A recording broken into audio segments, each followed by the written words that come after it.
Buenas noches, profesora María Eugenia.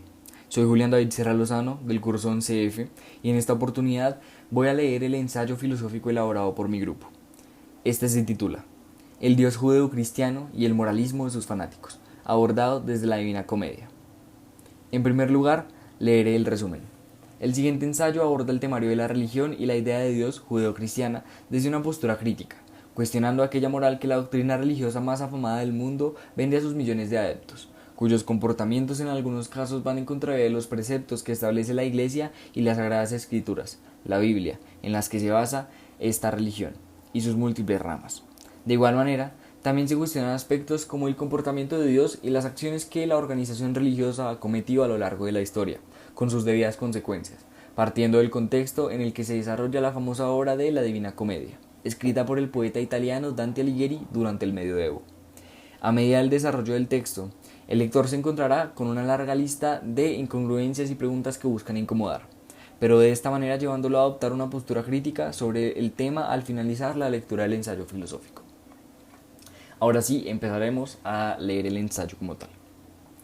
La moral cristiana se fundamenta en la devoción hacia la figura de Dios hecho hombre, Jesucristo, quien según los relatos y la narrativa impositiva de la religión cristiano-católica, consagra divino amor a sus fieles seguidores y asegura que todo aquel que lo siga y tenga una vida pulcra y libre de pecado será librado del fuego del infierno después de la muerte.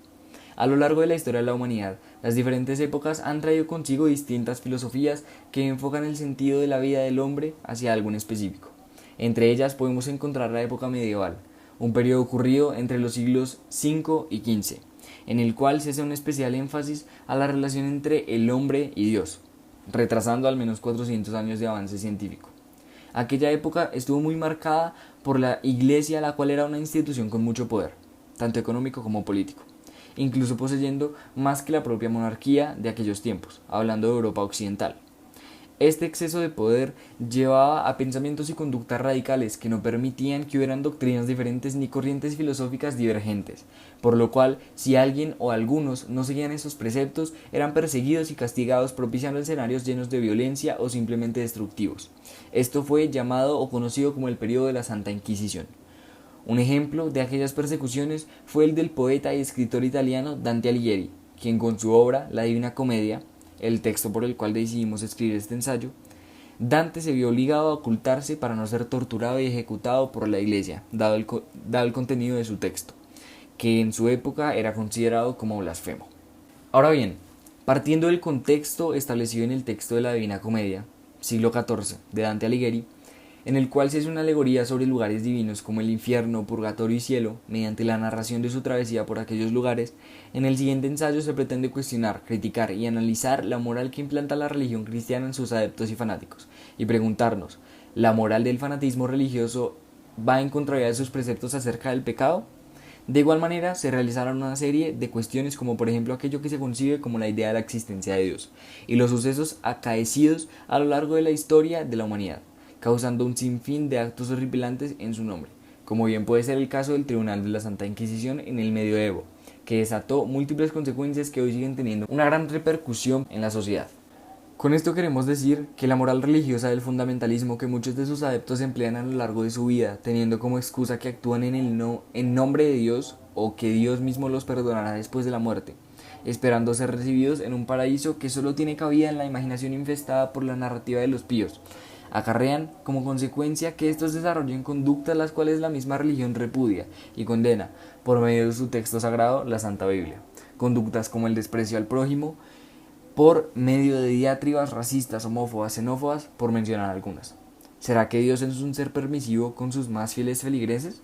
O más bien, ¿será que estas personas que dicen actuar en nombre y en pro de Dios no son más que unos charlatanes y Dios en realidad condena estas actuaciones en el mundo terrenal? ¿O no es más que una simple contradicción en la Biblia cuando propugna la idea de ser bueno con el prójimo y ser un buen samaritano? Pero por otra parte, ¿quiere que sus seguidores aborrezcan a ciertos colectivos únicamente por su orientación sexual o religiosa?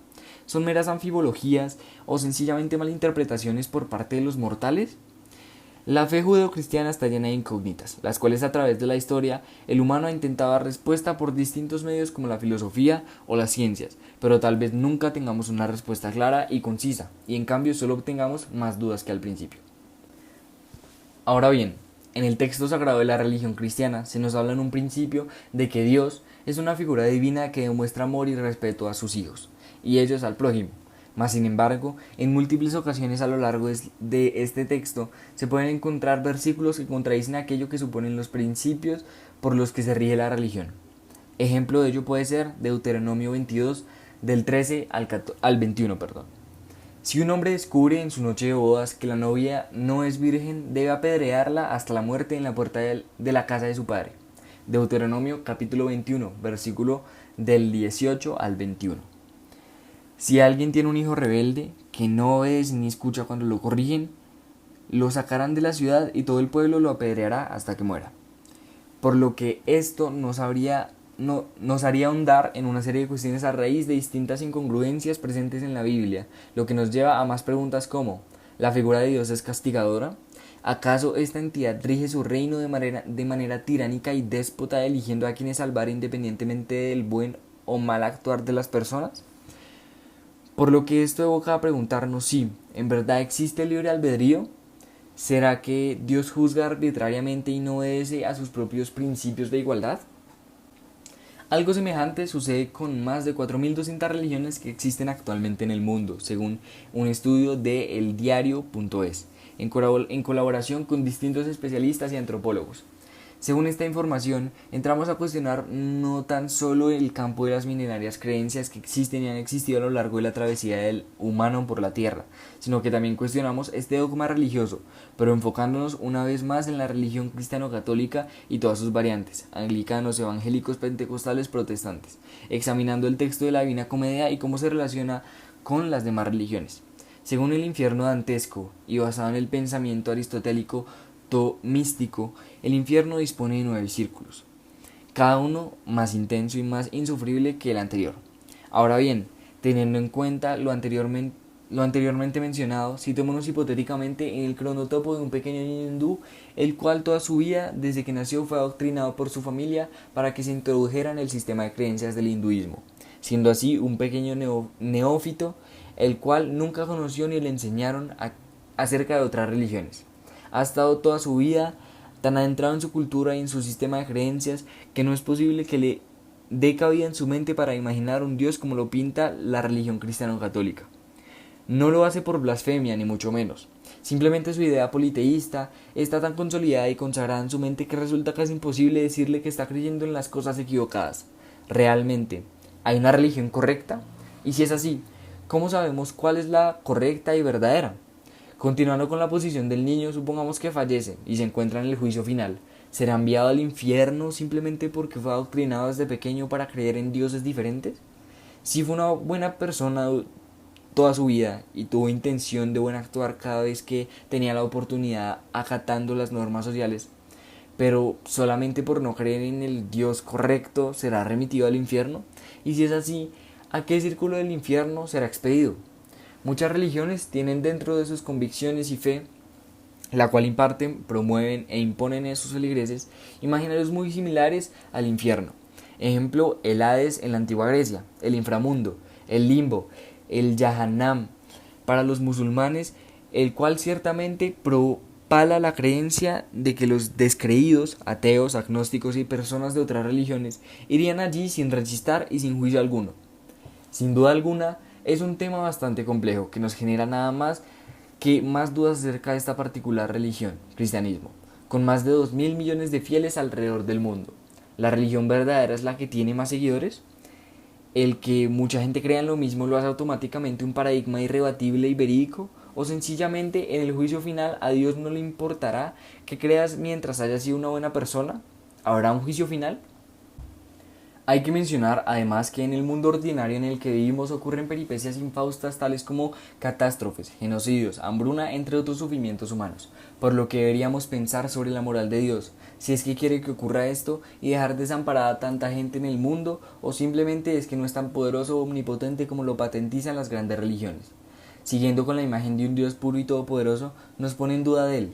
¿Por qué ocurren todas estas desgracias si según la imagen de Dios que se tiene preestablecida y conforme a su historia lo que hace es alejar el mal de todos? ¿Por qué todas estas situaciones negativas que ocurren en el mundo siguen pasando una y otra vez y se supone que Él nos protege de todo mal? o si está castigando a quienes no actúan como lo predica la Biblia, pero que de una u otra forma termina pagando gente que nunca le ha fallado a su Señor y que sigue al margen todo lo necesario para una satisfactoria y anhelada vida en el cielo. Solo queda preguntarnos, si Dios es tan amoroso, ¿por qué se ve tanto sufrimiento y problemas a diario? ¿Será que las personas usan mal el libre albedrío que Dios nos ha dado? Y si es así, solo por creer fervientemente en Él, aquellos que han cometido actos atroces a lo largo de su vida serán salvados después de su muerte. Con lo anteriormente presentado, podemos concluir que la religión, hablando específicamente de la judeocristiana, está llena de múltiples incongruencias, que si no se evalúan de manera crítica, se puede llegar a cometer el error de caer en el fanatismo, todo por satisfacer aquellos deseos de un Dios imaginario que, si se analiza detenidamente, nos podemos llegar a encontrar con una figura tiránica y llena de prejuicios, contradiciendo aquella moral que se predica en el texto sagrado. Es importante que a lo largo de nuestra vida nos cuestionemos sobre aquellos sistemas de creencias que se nos han implantado desde temprana edad, desconfiando e investigando acerca de todo aquello que se nos enseña, puesto que usualmente solo se nos presenta la punta del iceberg y no nos damos cuenta de la profunda oscuridad que hay debajo de este, como bien puede ser los casos de genocidios y masacres propiciadas por los dictámenes de la Iglesia, que favorecieron tratos inhumanos como la persecución, tortura y ejecución a personas con otros pensamientos considerados blasfemos, retomando el ejemplo del poeta Dante Alighieri, quien fue perseguido a causa del contenido de sus obras. Considerando los anteriores planteamientos, nos gustaría hacer una invitación a todo aquel que lee el presente texto, y es que abran los ojos y cuestionen todo a su alrededor, disputen aquello que creen y aquello que no, y tomen una postura crítica a partir de ello, pues no todo es lo que nos muestran, no todo lo que nos imponen es veraz y no todos actúan conforme a lo que predican. Después de todo esto, solo nos queda preguntarnos, ¿realmente después de la muerte habrá un Dios y un juicio final? Y de ser así, ¿seremos condenados por haber escrito este ensayo? Y hasta aquí llega el ensayo. Muchas gracias por haber escuchado.